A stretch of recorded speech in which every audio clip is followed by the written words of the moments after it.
नमस्कार, मैं हूं विकास सुखीजा और आप देख रहे हैं अब तक टाइम। दोस्तों, आपने सुना है बिजली कई तरह से पैदा होती है। लोग सौर ऊर्जा की बात कर रहे हैं। भारत सरकार सौर ऊर्जा की बात कर रही है। पानी से बिजली बनाने की बात हो रही है। एनर्जी प्लांट्स लग रहे हैं, पावर प्लांट्स बड़े-बड़े दुनिया भर के। लेकिन आज जो मैं आपको बताने वाला हूं वो आपको हैरान कर देगा कि जिस वायुमंडल में आप रहते हैं, जिस हवा का आप नजारा लेते हैं, आज उस हवा से भी बिजली पैदा करने का एक प्रोजेक्ट शुरू हो चुका है। और ये प्रोजेक्ट शुरू किया है एनएचपीसीएल ने, जो भारत सरकार का एक विभाग है। आज हमारे साथ जुड़ेंगे इस विभाग के जो डायरेक्टर है, स्वतंत्र डायरेक्टर अमित कांसल जी। उनसे हम बात करेंगे, अमित जी से जानेंगे किस तरह के प्रोजेक्ट्स अब ये लेकर आने वाले हैं और हरियाणा को क्या मिलने वाला है। लोग फ्री में बिजली लेने और देने के वादे कर रहे हैं। पूरा मामला जानेंगे कि फ्री में बिजली क्या आम लोगों को मिल पाएगी। अमित जी, आपका अब तक टाइम्स पे बहुत बहुत स्वागत है। मैं बहुत बहुत आभार प्रकट करता हूं विकास जी अब तक टाइम्स का, जिन्होंने मुझे एक अवसर दिया कि मैं हरियाणा की जनता के सामने रूबरू हो सकूं, अपनी बात को रख सकूं। धन्यवाद। जय हिंद। बिल्कुल, जय हिंद, भारत माता की जय। दोस्तों, बात कर रहे हैं एनर्जी को लेकर, क्योंकि जिस तरह से अमित जी आज हमारे साथ जुड़े हैं, उनसे जानेंगे किस तरह के प्रोजेक्ट हरियाणा के अंदर लेके आने वाले हैं। हरियाणा के लोगों को क्या मिलने वाला है, किस तरह से बिजली मिलेगी, बिजली के करंट के झटके लगेंगे या बिना झटके वाली बिजली मिलेगी। कंसल जी, मेरा पहला सवाल है कि आप जिस तरह से सौर ऊर्जा की बात कर रहे हैं और उसके साथ साथ वायुमंडल की भी बात आ चुकी है, हवा से भी बिजली पैदा करने की योजना बना रहे हैं, तो जो ये जितनी बिजली पैदा होने वाली है, इसके झटके किसको लगने वाले हैं? देखिए, बिजली के झटके नहीं लगेंगे, जितनी बिजली की प्रोडक्शन होगी, लोगों के जीवन में उतनी सुखद अनुभव रहेगा। मैं आपको बता दूं कि जो नेशनल हाइड्रो पावर कॉर्पोरेशन है, बेसिकली वो हाइड्रो एनर्जी प्रोड्यूस करती है। लेकिन अब जो देश के माननीय प्रधानमंत्री श्री नरेंद्र भाई मोदी जी हैं, उनका एक सपना है कि देश प्रत्येक क्षेत्र में आत्मनिर्भर बने, अक्षय ऊर्जा में का उत्पादन बढ़े। देखिए, अभी तक जो भूतकाल की सरकारें थी, उन्होंने इस तरफ कभी ध्यान ही नहीं दिया। कोल एनर्जी बन रही थी, जिससे कार्बन एमिशन होता है, वातावरण पोल्यूशन होता है। लेकिन हम बात करें नई टेक्नोलॉजी के साथ क्लीन एंड ग्रीन एनर्जी की, तो हाइड्रो एनर्जी के अभी तक एनएचपीसीएल के 22 प्रोजेक्ट जो है, जहां पर भी कई नदियां हैं, जहां वाटर सोर्सेज हैं, उनका ऑप्टिमम यूज करते हुए हम लोग चला रहे हैं। उसी तरह से हमने एक सोलर एनर्जी का जो प्रोजेक्ट है 50 मेगावाट का, वो हमने तमिलनाडु में हम ऑलरेडी शुरू कर चुके हैं। और विंड एनर्जी का जो प्रोजेक्ट है, वो हम जैसलमेर में शुरू कर चुके हैं। तो लास्ट मंथ में हमने लगभग 1000 मेगावाट का जो प्रोजेक्ट है सोलर एनर्जी का, 600 का लगभग हमने वहाँ शुरू किया है अपना गुजरात में, 300 मेगावाट का आंध्र प्रदेश में, और 100 मेगावाट का जो है हम राजस्थान में शुरू करने जा रहे हैं। लगभग 19 स्टेट्स में हम लोग काम कर रहे हैं। तो जहाँ तक हरियाणा की बात है, मैं उसके लिए बता दूं कि सोलर एनर्जी का प्रोजेक्ट हम लगाने के लिए रेडी हैं यहाँ पर भी, और विंड एनर्जी की भी हरियाणा में पोटेंशियल है, नो डाउट।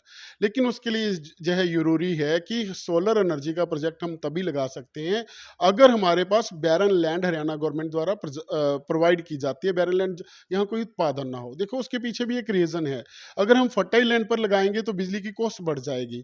तो वो लैंड हमें लीज पर होती है, 26 ईयर के लिए, 26 ईयर्स के लिए होती है, गवर्नमेंट द्वारा दी जाती है।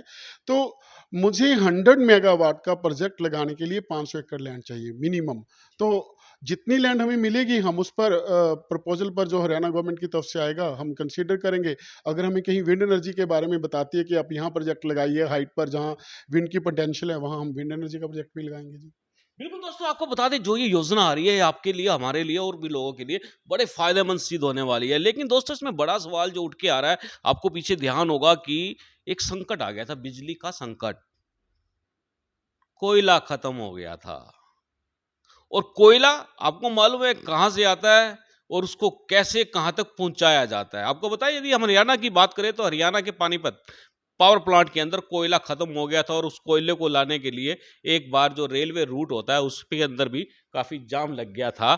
तो अमित जी हमारे साथ हैं। अमित जी, बड़ा सवाल है कि कोयले से निजात मिल सकती है और जिस तरह से आप सौर ऊर्जा से बिजली पैदा करने की बात कर रहे हैं, उसके बाद हवा से बिजली पैदा करने की बात कर रहे हैं, तो ये जो प्रोजेक्ट आने वाले हैं, कितना मील का पत्थर साबित होने वाले हैं? देखो, जब कभी भी कोई नई टेक्नोलॉजी आती है, टेक्नोलॉजी का फ़ायदा होता है। पहले हम कभी बात करते थे, मैं आपको एक उदाहरण कोले की तरह बताता हूँ कि हम वायर्ड टेलीफ़ोन यूज़ करते थे। कभी लोगों ने सोचा नहीं था कि हम बिना तार का सैटेलाइट फ़ोन यूज़ करेंगे। तो उसी प्रकार से जहाँ कहीं भी बेसिकली ज़्यादातर जो हिली एरिये हैं या कोस्टल एरिया है, वहाँ विंड एनर्जी की पोटेंशियल रहती है। तो विंड एनर्जी के जो टरबाइन्स हैं, हवा चलाने के लिए, हवा यहाँ रहती है, वो टरबाइन्स चलते हैं। लेकिन सोलर के लिए हमें लैंड बहुत चाहिए। तो जैसे कोयले की आप मान सकते हैं कि जो सोलर है वो नेचुरल लाइट है, उस पर कोई कॉस्ट नहीं है, ठीक है? अदरवाइज़ वो वेस्ट जा रही है।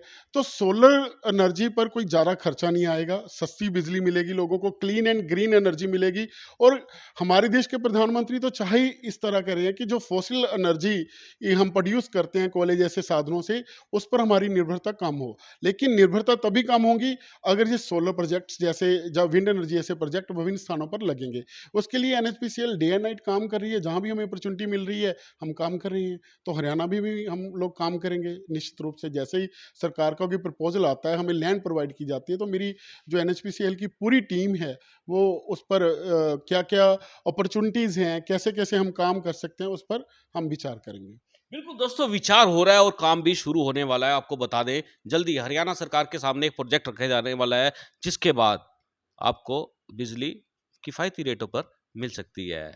अभी जी मेरा सवाल है, इस समय यदि हम बात करें, पॉलिटिकल प्रश्न आ जाता है बीच में कि आम आदमी पार्टी जिस तरह से दिल्ली में सरकार है और पंजाब में सरकार है, 300-300 यूनिट फ्री दे रही है, लोग उनके झांसे में आ रहे हैं और देखा जाए हर व्यक्ति चाहेगा कि उसको फ्री में मिलता है, तो क्या दिक्कत है उसमें? क्योंकि टैक्स पेयर कर रहा है, कहीं न कहीं अधिकार समझ रही है। आपको क्या लगता है? देखिए, जो मेरा व्यक्तिगत विचार है, जिस प्रकार से मेरी शिक्षा-दीक्षा हुई है, मेरी रीति-नीति, मुझे सिखाया है कि राष्ट्र सर्वप्रथम, ठीक है?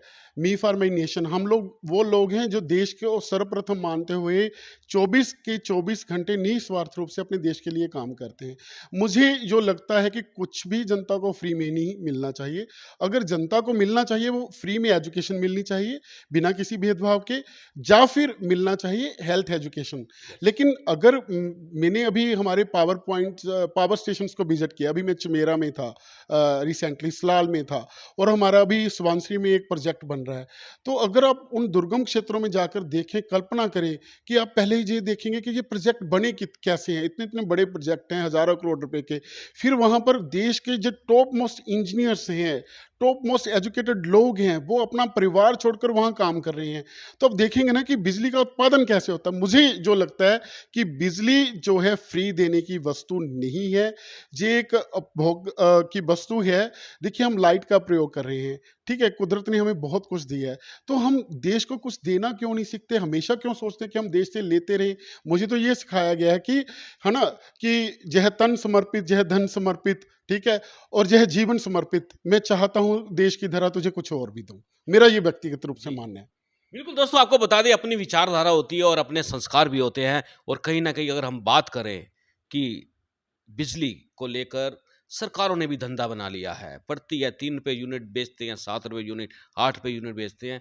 अमित जी मैं कहता हूँ मेरा मेरा जो पर्सनल जनता का सवाल है, लोगों का सवाल है, लोग कहते हैं कि हमें बिजली किफ़ायती रेट पर मिले, नो प्रॉफ़िट नो लॉस में मिले, धंधा ना बनाया जाए इसको, बिज़नेस ना बनाया जाए। बड़े-बड़े जो घराने हैं, वो लोग भी इस सेक्टर्स के अंदर कूद रहे हैं, आम जनता को लाभ हो। इसके बारे में क्या कहेंगे आप? मैं एक सिंपल सा फंडा बोलता हूँ, जब जिस चीज़ की प्रोडक्शन बढ़ती है, तो वो नेचुरल रूप से सस्ती मिलेगी। प्रोडक्शन कॉस्ट उसकी कम होगी, तो वो और सस्ती मिलेगी। तो देखो, जो अभी पिछली सरकारें थी, उन्होंने इस तरफ कोई ज़्यादा ध्यान नहीं दिया।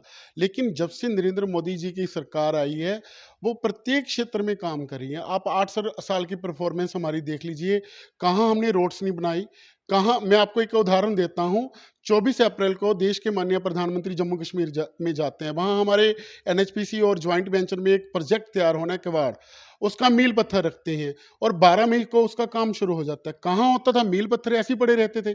तो जो देश के दूरदर्शी प्रधानमंत्री हैं, उनका जो विजन है, अगर बिजली का उत्पादन बढ़ेगा, सोलर, आप सोचिए सोलर एनर्जी है, उसने रोज सूर्य निकलना है, सूर्य नारायण भगवान निकलते हैं, तो एक बार प्लांट लग जाएगा, वो 26 साल के लिए चलेगा। कॉस्ट उसकी मेंटेनेंस बहुत कम है, तो बिजली की कॉस्ट अपने आप कम होगी, और लोगों को वो आसानी से सस्ती बिजली निश्चित रूप से मिलेगी ही मिलेगी। चलिए दोस्तों, आपको बता दें आखिरी सवाल कर लेते हैं और वो भी बहुत ज़रूरी है सवाल क्योंकि मामला बिजली से जुड़ा हुआ है। लेकिन इस पूरी बातचीत के अंदर, इस चर्चा के अंदर जो सवाल सामने निकल के आया है कि अगर मिले तो फ्री में क्या मिले? जिस तरह से अमित जी ने मुझे बताया कि अगर देश के लोगों को मिले तो फ्री में चिकित्सा मिले, फ्री में शिक्षा मिले। क्या ये प्रोजेक्ट कंसीडर हो सकते हैं? सरकार से बात की जा सकती है इन प्रोजेक्टों को लेकर? देखिए, कभी हमने सोचा नहीं था। आज आप दिल्ली की रोड पर जाते हैं, 4 लेन्स रोड बन रहे हैं, क्या कभी किसी ने सोचा था? देश में सबसे सस्ता पूरे वर्ल्ड में हम बोलते हैं कि जो डेटा है, मोबाइल का डेटा है, नेटवर्क का नेट डेटा है, वो सबसे सस्ता आज देश में है, ठीक है? सबसे ज़्यादा देश में क्या है? मोबाइल्स हैं। कभी सोचा था? भारत अभी किस टाइम बोलते थे विकासशील देश है। तो देश डे बाय डे प्रगति कर रहा है। तो देश में जैसे जैसे करप्शन कम होगी, देश के लोगों का समर्पण भाव देश की तरफ बनेगा, भारत माता की तरफ बनेगा, उनमें स्वार्थ की भावना कम होगी। वो कब होगा? जब देश का शासक ऐसा होगा। तो हमारे सामने नरेंद्र भाई मोदी एक जीवंत उदाहरण है। स्वयं सेवक हैं, राष्ट्रीय स्वयं सेवक संघ के ना हजारों लाखों लोग जो शाखा में जाते हैं, वो डे नाइट काम कर रहे हैं। तो जब देश खड़ा होगा अपने पांव पर, तो स्वार्थ का कमी होगी, स्वार्थ खत्म होगा, तो देश में जो शिक्षा और चिकित्सा है वो निश्चित रूप से सबको फ्री में मिलेगी, सबको फ्री में मिलेगी। एक ऐसा दिन आएगा, राम राज्य आएगा देश में, जिस दिन ये दोनों चीजें मिलेंगी फ्री में। ऐसा मेरा मानना है, मेरा दृढ़ विश्वास है ये। मेरा सवाल है कि इस विषय को उठाएगा कौन? प्रधानमंत्री के संज्ञान में लाएगा कौन? संघ की विचारधारा में इसको बदलेगा कौन? मैं बता दूं, देखिए, अभी जो देश के प्रधानमंत्री हैं, वो संघ की विचारधारा के अनुसार ही काम करें। क्या कभी आपने सोचा था कि 370 खत्म होगा? क्या कभी सोचा था कि अयोध्या में राम मंदिर का निर्माण होगा? हम लोग जो स्वयं सेवक, हम मैं एक नॉर्मल शिक्षक हूँ, ठीक है? मुझे मेरी जो भारत सरकार है, वहाँ मुझे एक दायित्व दिया गया। उन्होंने दायित्व क्या दिया कि आप सरकार की नीतियों को जनता तक लेकर जाइए और जनता का फीडबैक, मैं एक साधारण व्यक्ति हूँ, जनता का फीडबैक सरकार तक लेकर आइए। जैसे-जैसे राष्ट्रीय संसाधनों में वृद्धि होगी, तो देश की जनता को मिल रहा है सब कुछ ना कुछ हर रोज़। नहीं, क्या आपने कभी सोचा था कि घर-घर में शौचालय बनेगा? फ्री में बन रहा है ना। क्या कभी सोचा था उज्ज्वला योजना होगी? तो एक दिन ये भी आएगा कि शिक्षा, उच्च शिक्षा तक, ठीक है? और जो चिकित्सा है, देखिए अभी आप आयुष्मान योजना की बात कीजिए, तो आयुष्मान योजना तो सबको मिल रही है ना, प्रधानमंत्री जी ने दे दी है। तो वो अभी शुरुआत हो चुकी है और जो हम 100% चाह रहे हैं, वो भी जल्दी होगा। बिल्कुल दोस्तों, बहुत कुछ मिलेगा आपको, लेकिन मामला फंस गया यहाँ पर अमित जी से बातचीत करते हुए। मोबाइल डाटा की बात कर रहे थे। अमित जी, ये बात मुझे आपकी समझ में नहीं आई कि आपने कहा कि मोबाइल डाटा बड़ा सस्ता मिल रहा है। मैं कहता हूँ सबसे महँगा मिल रहा है। पहले आपने धीरे से फ्री में दिया, फिर धीरे से उसका रेट बढ़ाया, फिर और रेट बढ़ाया, फिर और रेट बढ़ाया। डाटा, डाटे की बात कर रहे हैं, मोबाइल डाटे की बात। दोस्तों, आप सब लोग मोबाइल में बिजी रहते हैं और डाटा यूज़ करते हैं, और जिस तरह से रेट बढ़ रहे हैं, धड़ाधड़ रेट बढ़ रहे हैं, और जिस तरह की स्पीड के दावे किए जाते हैं, 5 GB का ज़माना आ गया है, लेकिन अगर स्पीड चेक करें तो 2 GB 3 GB से ऊपर जाती नहीं है। ये धोखा कैसे ख़त्म होगा? देखिए, पहली बात तो ये है कि ये एनएचपीसीएल का कार्य नहीं है, सवाल ठीक है? आपने किया। मैं बता रहा हूँ। मैंने एक कंपैरिज़न का आपको एक रूप में बताया कि वर्ल्ड में जो अन्य कंट्रीज़ हैं, उनके कंपैरेटिवली इंडिया में आज भी डाटा सस्ता है। वो किस रेट पर मिल रहा है, मैं उसकी बात नहीं कर रहा हूँ। मैं बात कर रहा हूँ कि वर्ल्ड के अन्य कंट्रीज़ के मुकाबले में अगर आप उस डाटा को चेक करते हैं, तो उसका रेट इंडिया में सस्ता है। ठीक है कि जैसे-जैसे किसी चीज़ की ज़रूरत पड़ रही है या कुछ कोर्स टेक्नोलॉजी नहीं आ रही है, उसको अपडेट करने के लिए कुछ ना कुछ रेट बढ़ रहा है, ठीक है? लेकिन मैंने ये बात नहीं की कि बहुत सस्ता होगा। पूरे वर्ल्ड में अन्य देशों के मुकाबले में ये निश्चित रूप से सस्ता है। आप इस डाटा का रेट चेक कर लीजिए, ये आप पर है। दोस्तों, ये आप भी चेक कर लें, और मेरे कमेंट बॉक्स के अंदर आप इसका कमेंट्स ज़रूर कर देना। अमित कंसल जी मेरे साथ में हैं, और जाने से पहले एक बात पूछ लेते हैं। अमित जी, जल्दी हरियाणा को कितनी जल्दी जो आपकी योजना है उसका लाभ मिलेगा? देखिए, ये डिपेंड करता है हरियाणा गवर्नमेंट पर। जैसे ही हमारे पास ऐसा कोई प्रपोज़ल आता है, हमारी एक कैटेगरी है बूम कैटेगरी। हम उसके अंडर क्या करते हैं, वहाँ प्रोजेक्ट बिल्ड करते हैं, उसे ओन करते हैं, उसे ऑपरेट करते हैं और उसे मेंटेन करते हैं। हमारा काम ये है। लेकिन जो बेसिक चीज़ है, वो क्या है? लैंड। जैसे ही हमें लैंड के लिए ऐसा कोई प्रपोजल आता है, हमारी जो एनएचपीसीएल की सर्वे टीम है, प्रोजेक्ट की टीम है, वो वहाँ पर फिजिबिलिटी चेक करेगी, हमें इवैक्यूएशन लाइन चाहिए होगी, और उसके बाद डीपीआर डिटेल प्रोजेक्ट रिपोर्ट बनती है। डिटेल प्रोजेक्ट रिपोर्ट के बाद वो प्रोजेक्ट एलोकेट हो जाता है, वहाँ काम शुरू हो जाता है।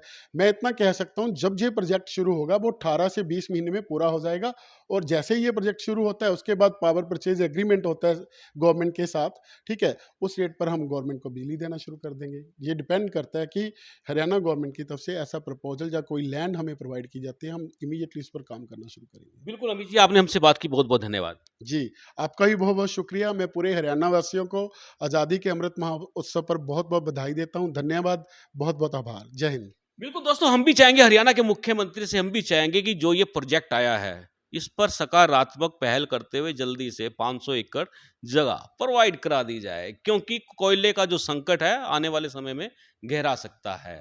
दोस्तों, हम चाहेंगे इस खबर को ज़्यादा से ज़्यादा शेयर कर देना, लाइक कर देना, कमेंट्स कर देना, डाटा मोबाइल्स वाले पे भी कर देना दोस्तों, ये मामला बड़ा गंभीर हो चुका है। आप देख रहे हैं अब तक टाइम्स, मैं हूँ विकास सुखीजा अपने साथी राकेश के साथ। नमस्कार, जय हिंद, जय Bharat.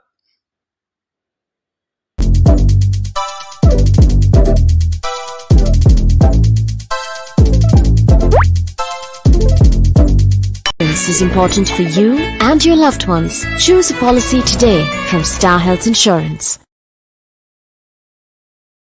This is important for you and your loved ones. Choose a policy today from Star Health Insurance.